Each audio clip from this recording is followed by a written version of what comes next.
नमस्कार, अपना उत्तराखंड में स्वागत है आपका। मैं हूं शीनम शर्मा और सबसे पहली खबर हल्द्वानी से। वनभूलपुरा इलाके में रेलवे की लैंड से कब्जा हटेगा या फिर कब्जा बरकरार रहेगा, इसे लेकर अब जल्द फैसला हो सकता है, क्योंकि सुप्रीम कोर्ट के निर्देश पर आज से जमीन का सर्वे शुरू हो गया है।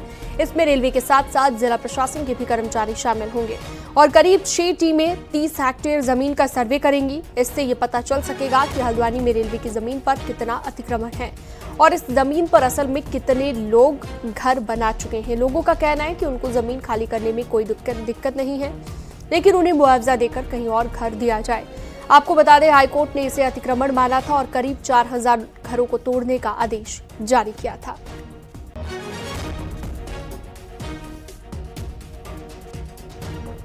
तो आज से शुरू हो रहा है जमीन का सर्वे। सुप्रीम कोर्ट के निर्देश पर सर्वे शुरू कर दिया गया है। 6 टीमें 30 हेक्टेयर जमीन को देखेंगे और ये तय किया जाएगा कि कौन इसका ओनर है। 5 टीमें इस काम में लगाई गई हैं। अवैध कब्जे का भी पूरा पता चल जाएगा कि कहां पर अवैध तरीके से कब्जा किया गया है। सुप्रीम कोर्ट के निर्देश के बाद दरअसल अब ये सर्वे यहां पर किया जा रहा है। हाईकोर्ट की तरफ से 4000 घर तोड़ने का आदेश जारी किया गया था।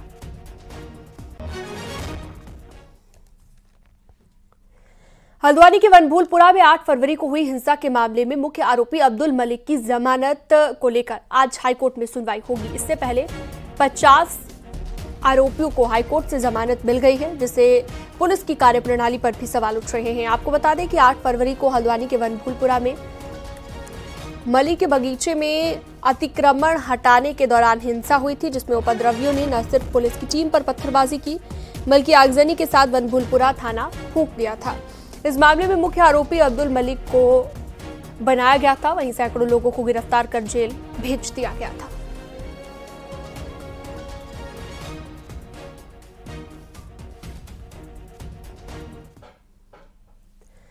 चमोली से अगली खबर है। यहां पर जोशीमठ के पंगनो गांव पर एक बार फिर से बारिश मुसीबत बनकर टूटी है। भारी बारिश के बाद पंगनो गांव में कई घरों में पानी के साथ मलबा भी घुस गया है और इसी के चलते लोगों को ये दिक्कत आ रही है।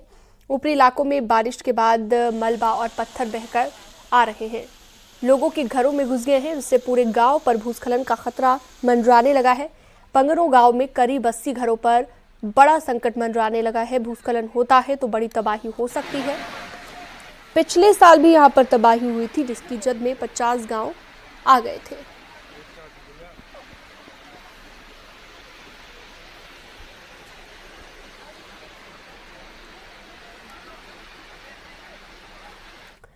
उत्तरकाशी में वरुणावत पर्वत पर एक बार फिर से लैंडस्लाइड शुरू हो गया है, जिसके बाद सरकार एक्शन में आई है। भूस्खलन को लेकर सीएम पुष्कर सिंह धामी के निर्देश के बाद आपदा प्रबंधन सचिव गुरुवार को जायजा लेने पहुंचे, जहां पर उन्होंने प्रभावित क्षेत्र का दौरा कर अधिकारियों के साथ जरूरी बैठक की और अधिकारियों को जरूरी दिशा निर्देश दिए गए। उन्होंने भूस्खलन के नीचे रहने वाले परिवारों को जल्द हटाने के निर्देश दिए, साथ ही जल्द सुरक्षात्मक कार्रवाई करने की बात कही गई। आपदा सचिव ने बताया कि बारिश होते ही पत्थरों के नीचे आने की बड़ी आशंका है। साथ ही ट्रीटमेंट के लिए 4 प्लान सामने आए हैं, जिस पर एक्सपर्ट टीम से सर्वे कराकर जल्द भूस्खलन जोन पर कार्य करवाया जाएगा, जिससे शहर को सुरक्षित रखा जा सके। जो भी नीचे लोग रहते हैं उनको हटा लें, वहाँ कोई न रहे जब तक पत्थर वहाँ पे अटके हुए हैं। और प्रोटेक्शन के लिए तत्काल हम लोग कार्रवाई शुरू करने के लिए एक TSDC को या किसी संस्था को हम आप शासन में बात करेंगे, माननीय मुख्यमंत्री जी से बात करेंगे। माननीय मुख्यमंत्री जी ने कहा कि पहले जाकर देख के आइए आप कि क्या दिक्कत है, क्या समाधान हो सकता है। वो हमने देख लिया है। अब एक एक्सपर्ट एजेंसी लगा के हम लोग उस पर सर्वे कराएंगे कि किस तरह से काम किया जाना है। 3-4 प्लान हमारे पास हैं, उस 3-4 प्लान में कौन सा काम कहाँ पे करना है वो हमें डिसाइड करना है। वरुणावत पर्वत से भूस्खलन का मामला। वरुणावत का दौरा करेगी GSI की टीम। शासन ने GSI को भेजा है लेटर। वरुणावत की जियो फिजिकल स्टडी की जाएगी। GSI की रिपोर्ट पर ही ट्रीटमेंट प्लान बनाया जाएगा। ये बड़ी जानकारी इस वक्त हम आपको दे रहे हैं। शासन की तरफ से GSI को लेटर भेज दिया गया है।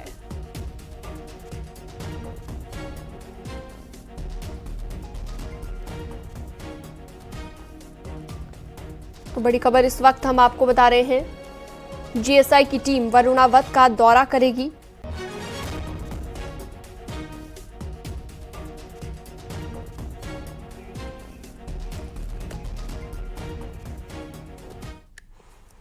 चमोली से अगली खबर है। यहां पर फूलों की घाटी में अचानक तेज बारिश होने के बाद बरसाती नाले उफान पर आ गए, जिसमें कुछ पर्यटक फंस गए।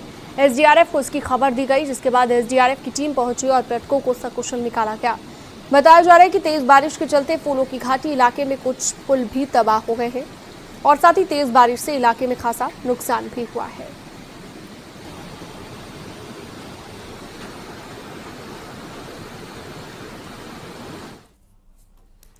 विकासनगर में दिल्ली यमुनोत्री नेशनल हाईवे पर जूडो झरने के पास पिछले 5 दिनों से बड़ा ट्राला खाई में लटका हुआ है, जिसे निकालने की मशक्कत जारी है। दरअसल सिलक्यारा टनल में काम कर रही NECL कंपनी की एक बड़ी ड्रिल मशीन बड़े ट्राले के जरिए सिलक्यारा टनल जा रही थी, लेकिन जूडो झरने के बाद गाड़ी बेकाबू हो गई और खाई की तरफ पलट गई, जिसके बाद प्रशासन की टीम मौके पर पहुंची और ट्राले को निकालने की कोशिश जारी है।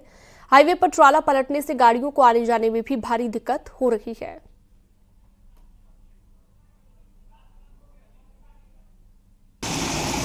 अभी से हम लोग लगातार ट्राई कर रहे हैं, निकलने के लिए कोशिश भी कर रहे हैं।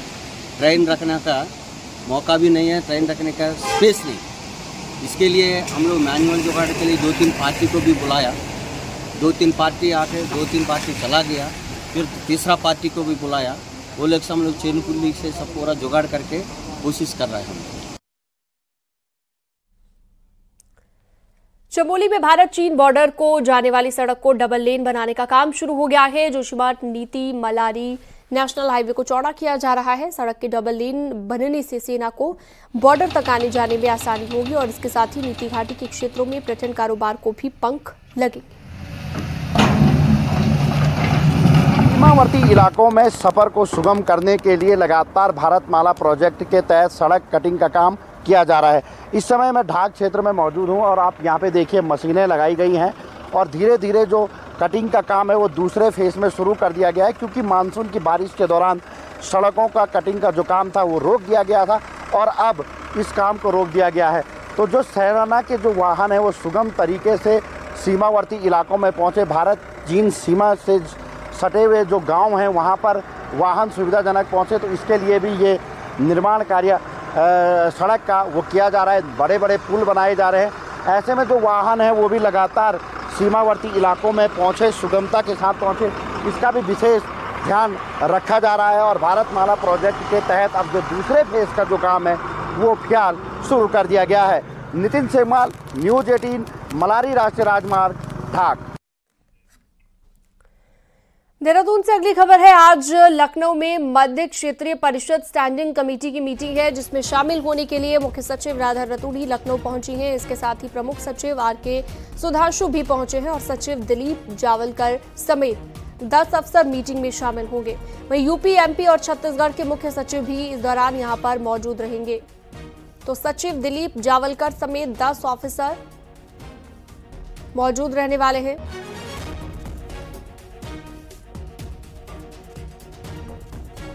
अल्मोड़ा में साल भर सांस्कृतिक कार्यक्रमों की धूम रहती है, जिसमें सुरक्षा का जिम्मा पुलिस बखूबी निभाती रही है। लेकिन 28 अगस्त से शुरू हुए कुमाऊं महोत्सव में पुलिस ने एक ऐसा कदम उठाया है जिससे हर कोई हैरान है। पूरा मामला आपको दिखाते हैं रिपोर्ट में। अल्मोड़ा में साल भर भव्य मेले और सांस्कृतिक कार्यक्रमों का आयोजन होता रहता है। इन कार्यक्रमों में अब तक पुलिस सुरक्षा भी देती आई है, लेकिन 10 दिन तक चलने वाले कुमाऊं महोत्सव में पुलिस ने इस बार आयोजकों को 19,88,000 का बिल थमा दिया। वहीं आयोजकों का कहना है कि इतना भारी भरकम बिल वो जमा नहीं कर सकते, लिहाजा आयोजक महोत्सव को शुरू होने के साथ ही बंद करने की बात कर रहे हैं। इस बार जो है पुलिस प्रशासन ने हमको ये एक बिल दिया कि 19 लाख के आसपास आपको बिल पेमेंट करना है। हमारी समिति संस्कृति के लिए काम करती है और हम लोग जो है सरकार की योजनाओं का प्रचार प्रसार करते हैं। ऐसे कई सारे कार्यक्रम होते हैं। हमारा जो मुख्य उद्देश्य है संस्कृति को आगे बढ़ाना, और इतना बिल, इतना तो हमारा कहीं से कहीं तक ऐसा बजट ही नहीं है कि हम 19 लाख रुपए का इसमें पेमेंट कर पाएँ। हमने प्रशासन को एक लेटर दिया है कि हम इसका भुगतान नहीं कर पाएंगे और अगर ऐसा ही होगा तो हम मेले को बंद करा देंगे भले, लेकिन भुगतान नहीं हो पाएंगे। आप निःशुल्क हमको इसमें पुलिस व्यवस्था इसमें प्रदान करें। कुमाऊं महोत्सव में सुरक्षा के लिए पुलिस ने भारी भरकम बिल भेजा है। वहीं पुलिस पूरे मामले को लेकर कुछ भी बोलने से बच रही है। वहीं पुलिस व्यवस्था के लिए 19 लाख से ज्यादा का बिल भेजना लोगों की समझ में नहीं आ रहा है। अल्मोड़ा एक सांस्कृतिक नगरी के रूप में जाना जाता है पूरे प्रदेश में, देश में इसे सांस्कृतिक नगरी के रूप में जाना जाता है, क्योंकि यहाँ पर सांस्कृतिक कार्यक्रम लगातार होते रहते हैं। अब कहीं कोई सांस्कृतिक कार्यक्रम हो रहा है और उसमें अगर ये कहा जाता है कि 19 लाख रुपया तुम जमा करो पुलिस व्यवस्था के लिए, तो ये कुछ समझ से परे है। महोत्सव शुरू होने के साथ ही पुलिस के भारी भरकम बिल ने सभी को हैरान कर दिया। ऐसे में अब देखना ये है कि आयोजक कैसे महोत्सव का आयोजन करते हैं और सुरक्षा का जिम्मा कौन निभाएगा। न्यूज़ 18 के लिए अल्मोड़ा से किशन जोशी की रिपोर्ट। केदारनाथ से कथित सोना गायब होने के मामले को लेकर पूर्व सीएम हरीश रावत ने न्यायिक जांच की मांग उठाई है। हरीश रावत ने कहा है कि मामले की न्यायिक जांच होनी चाहिए। एजेंसी कोई भी हो, कोर्ट की निगरानी में ही जांच होनी चाहिए। न्यायिक जांच होनी चाहिए, क्योंकि और चाहे जांच एजेंसी कोई भी रखें, मगर वो न्यायपालिका की देखरेख में होनी चाहिए। या ये शंकराचार्य जी को हम उन पर विश्वास करते हैं, क्योंकि वो हमारे ज्योतिषपीठ के शंकराचार्य हैं। उनको संतुष्ट कर दें, उनको बता दें कि क्या हुआ, पूरी चीज जांच जो है उनको जो संतुष्ट करती हो। कालाढूंगी के पास रामनगर वन प्रभाग एक टूरिज्म जोन शुरू करने जा रहा है। वन विभाग यहां पर 21 किलोमीटर का सफारी ट्रैक तो डेवलप कर ही रहा है, साथ ही पर्यटकों को पूरे इलाके में घूमने की भी योजना है, जिससे पर्यटक जंगल के साथ साथ जिम कॉर्बेट के पूरे इलाके को जान सकें। इस टूरिज्म जोन में सुबह शाम 30 जिप्सियां जा सकेंगी। वहीं नए टूरिज्म जोन को लेकर स्थानीय लोग भी काफी खुश हैं। लोगों का कहना है कि इससे पर्यटन कारोबार बढ़ेगा और युवाओं को रोजगार भी मिलेगा। जाड़ों में हारते थे गरनी हाउस से। ये सर कालाढूंगी में वन विभाग द्वारा कालाढूंगी से पौलगढ़ तक एक सफारी जोन खोला जा रहा है, जो 25 किलोमीटर लंबा है। इसके खुलने से यहाँ के युवाओं को रोज़गार मिलेगा और युवा अपना रोज़गार करेंगे, जिससे पलायन भी रुकेगा। कॉर्बेट के बुक पढ़ के उसके इंस्पायर होके उसकी जगह जो उन्होंने लिखा है उसके एक्सपीरियंस करने भी आते हैं। तो ये एक नया टूरिस्ट ट्रैक बनेगा जहाँ पे कॉर्बेट हेरिटेज सफारी के नाम से बनेगा। ये स्टार्ट होगा पहले आपका छोटी हल्द्वानी, उनका जो गांव था वहाँ पे जाएंगे। गांव के बाद वो आयन फाउंड्री अभी डेवलप हो रहा है वहाँ पे नया, वहाँ पे उसका रिफर्बिश हो रहा है। ट्रैफिक और भारी गाड़ियों की संख्या में हो रहे इजाफे को देखते हुए पीडब्ल्यूडी अब 2 जिलों के सभी पुलों को अपग्रेड करने जा रहा है। पिथौरागढ़ और चंपावत में जहां पुल काफी छोटे हैं, कई पुलों की हालत खस्ता हो गई है। ऐसे में विभाग की ये कोशिश कई मायनों में लोगों को राहत पहुंचाएगी।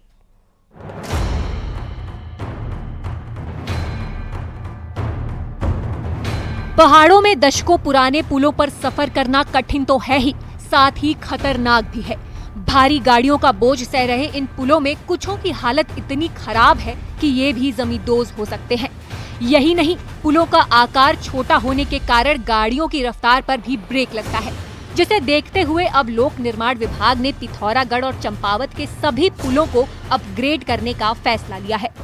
21 पुल तो पिथौरागढ़ जनपद के अंतर्गत हैं और ये सारे पुल अभी हमने प्रथम फेज में हमारे स्टेट हाईवे जितने हैं उन स्टेट हाईवे के अंतर्गत जो भी पुल पड़ते हैं उन पे लिए गए हैं। अभी इन पुलों को छांटा गया है। 21 पुल हमारे पिथौरागढ़ जनपद के अंतर्गत हैं और 11 पुल हमारे जो है चंपावत जनपद के अंतर्गत है। दोनों जिलों में पीडब्ल्यूडी के सभी पुल अभी तक बी क्लास लोडिंग के हैं। ये पुल सिर्फ 16 मीट्रिक टन भार ही सहन कर सकते हैं, लेकिन बीते कुछ सालों में जहां पहाड़ों में ट्रैफिक बहुत ज्यादा बढ़ा है, वहीं भारी गाड़ियों की आवाजाही भी तेज हुई है, जिससे पुराने पुलों के टूटने की आशंका भी बढ़ी है। ऐसे में विभाग अब सभी पुलों को A क्लास लोडिंग का बनाने जा रहा है। A क्लास के पुलों की भार सहने की क्षमता B क्लास के मुकाबले काफी ज्यादा है।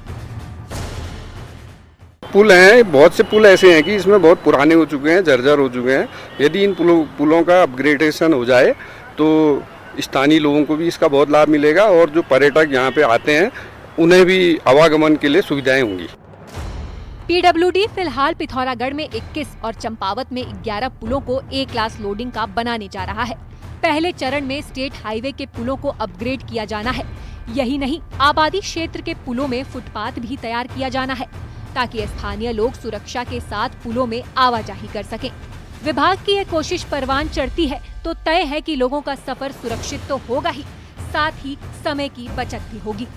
न्यूज़ 18 के लिए पिथौरागढ़ से विजयवर्धन उप्रेती की रिपोर्ट।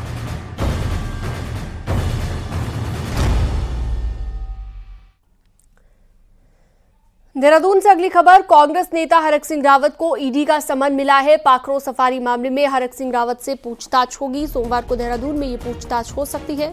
हरक सिंह रावत के समर्थन में कांग्रेस प्रदेश अध्यक्ष करण महरा आए हैं और महरा ने कहा कि ईडी का इस्तेमाल विपक्ष के नेताओं को दबाने के लिए हो रहा है। महरा ने कहा कि ये पूरा मामला तब का है जब हरक सिंह रावत बीजेपी में थे। ये सबूत है इस बात का कि देश में किस तरीके से विपक्ष के लोगों की आवाज को दबाया जा रहा है और जो लोग सरकार के खिलाफ मुखर हैं उनके खिलाफ ईडी और सीबीआई का बेजा इस्तेमाल सरकार कर रही है।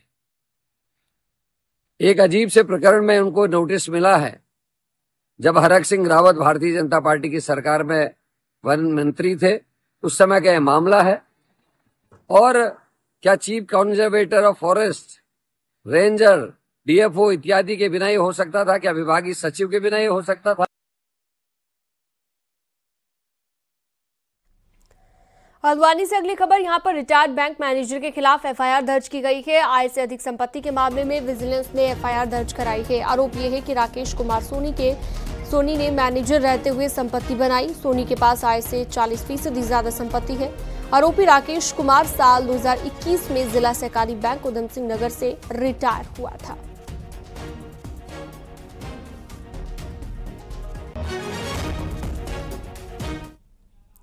रुड़की के माधोपुर गांव में हुए प्रकरण के बाद से लगातार राजनीति हो रही है। गुरुवार को कांग्रेस के कई बड़े नेता मृतक के गांव सोहलपुर पहुंचे, जिसमें सांसद इमरान मसूद, हरीश रावत, करण महरा और यशपाल आर्या पहुंचे और मृतक के परिवार वालों से मुलाकात की गई। कांग्रेस के नेताओं ने शख्स की हत्या का आरोप लगाया और दोषियों पर कड़ी कार्रवाई की मांग की गई। आपको बता दें कि वसीम की तालाब में डूबने से मौत हो गई थी और हमने स्पष्ट तौर पर कहा कि ये मामला हत्या का है। हमने वो चोटें दिखाई जो उसकी आंख में लगी है, जो उसके चेहरे पर लगी है, जो उसके मुंह पर लगी है। सबने देखा है, उसके वीडियोज हैं कि पुलिस खड़ी है और वो कूदा है, तो पुलिस ने उसको बचाने की कोशिश क्यों नहीं करी? अगर सुसाइड भी होता तो भी बचाया जाता है, किसी अपराधी को भी सुसाइड नहीं करने दिया जाता है। मोनू तो मल्टीटास्किंग व्यक्ति था। रिकवर हुई और उसको मारा गया बच्चे को, ये सीधे सीधे कत्ल है। पुलिस अपने कुकर्मों को छुपाने के लिए नई नई कहानियां गढ़ने का काम कर रही है। कांग्रेस की पूरी लीडरशिप इनके साथ खड़ी हुई है। हरिद्वार से खबर है। यहां पर रेलवे स्टेशन के बाहर ई रिक्शा के चालकों की गुंडई देखने को मिली है। यात्रियों से किराए को लेकर हुई कहासुनी के बाद ई रिक्शा चालकों ने यात्रियों की पिटाई कर दी। ट्रेन से रेलवे स्टेशन पर उतरे यात्रियों में महिलाएं और बच्चे शामिल हैं। घटना का वीडियो भी सोशल मीडिया पर वायरल हो रहा है, जिसमें कुछ लोग लात घूंसों और डंडों से यात्रियों की पिटाई करते नजर आ रहे हैं। यात्रियों के साथ हुई मारपीट के बाद हरकत में आई पुलिस ने 3 ई रिक्शा चालकों के खिलाफ मुकदमा दर्ज कर लिया है और उन्हें गिरफ्तार कर लिया है। आपको बता दें कि हरिद्वार रेलवे स्टेशन और बस स्टैंड के बाहर बेहतर ढंग से ई रिक्शाओं का जमावड़ा लगा रहता है। यहाँ पर अक्सर यात्रियों के साथ मारपीट की घटनाएं भी सामने आती रहती हैं।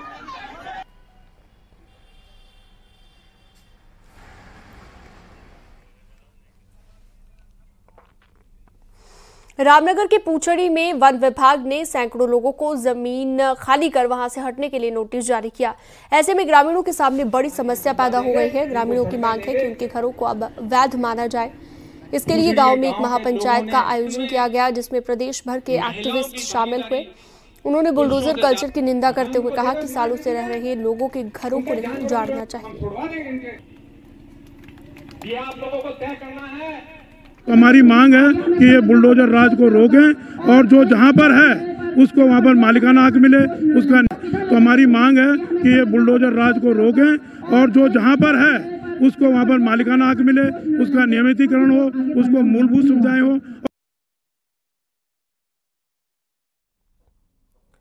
उत्तरकाशी में चिन्याली सौड़ के भल्ड गांव के ग्रामीण टिहरी झील के किनारे धरने पर बैठे हैं। लोग टिहरी झील की वजह से खतरे में आए गांव के पुनर्वास की मांग कर रहे हैं। ग्रामीणों ने प्रशासन को चेतावनी देते हुए कहा कि अगर जल्द गांव का पुनर्वास नहीं किया गया तो सभी लोग जल समाधि ले लेंगे। हमारी मांगे पूरी करो, पूरी करो, पूरी करो। शासन पुनर्वास और विस्थापन की मांग को लेकर सभी ग्रामीण धरने पे बैठे हैं, अनिश्चितकालीन धरने पे। और जब तक सभी ग्रामीणों को ये कहना है कि जब तक हमारी मांगे पूरी नहीं होती हम यहाँ पे धरना नहीं समाप्त करेंगे। और इस बार आर और पार की लड़ाई लड़ने के मूड में ग्रामीण है और जब तक एक ही मांग है कि हमारा विस्थापन किया जाए। अल्मोड़ा जिले के 6 से ज्यादा डॉक्टरों के ट्रांसफर के बाद स्थिति बिगड़ गई है। कई ब्लॉकों के प्राथमिक स्वास्थ्य केंद्र डॉक्टर विहीन हो गए हैं, जबकि रेडियोलॉजिस्ट के ट्रांसफर होने से अल्ट्रासाउंड ठप हो रहे हैं। पहले से ही बेस अस्पताल में रेडियोलॉजिस्ट नहीं होने से जिला अस्पताल में अल्ट्रासाउंड हो रहे थे। उधर सीएमओ भी मान रहे हैं कि एक साथ हुए ट्रांसफर से दिक्कतें बढ़ गई हैं। जिला चिकित्सालय से रेडियोलॉजिस्ट डॉक्टर कुसुमलता और डॉक्टर अखिलेश माइक्रोबायोलॉजिस्ट ये इनका स्थानांतरण हुआ है। अल्ट्रासोनोलॉजिस्ट हल्द्वानी में उनका ट्रांसफ़र हुआ है। अन्य लोग उधम सिंह नगर में गए हैं। हल्द्वानी के अस्पताल इन दिनों मरीजों से भर चुके हैं। गंदे पानी, खराब खाने की वजह से भी यहां पर पेट संबंधित बीमारियों के साथ वायरल बीमारियां हो रही हैं। इस बीच डेंगू को लेकर भी अलर्ट जारी किया गया। हल्द्वानी का बेस महिला हॉस्पिटल हो या फिर कोई प्राइवेट अस्पताल हो या फिर कुमाऊं का सबसे बड़ा अस्पताल हो, सुशीला तिवारी, हर अस्पताल की ओपीडी से लेकर आईपीडी तक फुल है। बरसात का मौसम है तो ये वेक्टर बॉर्न डिजीजेस और वाटर बॉर्न डिजीजेस बढ़ जाती हैं। काफ़ी बुखार के मरीज काफ़ी आ रहे हैं और जॉन्डिस के बहुत आ रहे हैं, हेपेटाइटिस के काफ़ी आ रहे हैं। डेली 3-4 एडमिशन्स के भी हो रहे हैं। तो ये तो ठीक है, बड़े हैं तो इनके अभी डेंगू की तैयारी, सेंसिटाइज हैं सब लोग हैं, वो तो नहीं है। नैनीताल के भीमताल में पार्किंग की मांग आज भी पूरी नहीं हुई है। हालांकि 2 जगहों पर पार्किंग के लिए चयन किया गया, लेकिन अभी तक पार्किंग बनने का रास्ता साफ नहीं हो पाया है। भीमताल में कई जगहों पर पार्किंग बनने के लिए जिला प्रशासन ने योजना तैयार की थी। शासन को रिपोर्ट भी भेजी गई थी, लेकिन अब तक पार्किंग के लिए हरी झंडी नहीं मिल पाई है, जबकि भीमताल में पर्यटन का दबाव है। सरकार द्वारा जो है, या मैं कहूँगा एडमिनिस्ट्रेशन ने जो है बहुत अच्छी जगह यहाँ पर सेलेक्ट करी है, फिशरी डिपार्टमेंट, और ये इनफ स्पेस है और जिसमें बहुत अच्छी पार्किंग दी जा सकती है।